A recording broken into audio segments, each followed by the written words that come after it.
Hey everyone, it's Sara from Edcafe AI, and today I'm going to walk you through how students can submit audio when you share an assignment grader file with them. So students are now able to submit again their audio file here.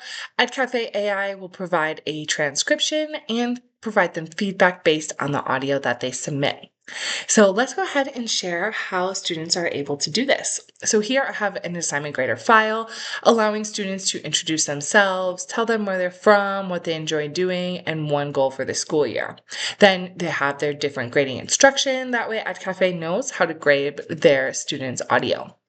So I can go assign. Let's copy our link here. And when students open up this assignment grader, again, they'll be able to see their submission options. So they can add a text, a file. However, for this example, we're going to go with voice. So students can click to record for up to 3 minutes. So they just need to click here. They might need to allow the microphone for the first time that they use it. They can click.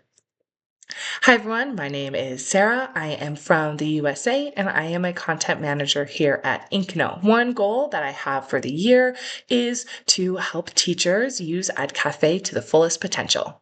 So students are able to play back their audio, review it, and if needed, they can delete and start over. Then they can add in their name and go ahead and submit. So EdCafe will then transcribe their audio and provide feedback based on that grading instruction that you put when you created the file. So here we can review, we have that audio transcription that we can see, and then we have all of the requirements. So we have the name, where you're from, what enjoy doing, goal for the school year, and clarity and sentence structure. So I didn't add something that I enjoyed doing, so it has that feedback there. So that way I can go ahead and review. On the teacher side, you are able to still review your student submissions. You can also listen and see that transcription. So go ahead and use this for some different kinds of audio files and different submissions, whether you are assessing different spoken language, oral explanations, or just giving students a different way to respond.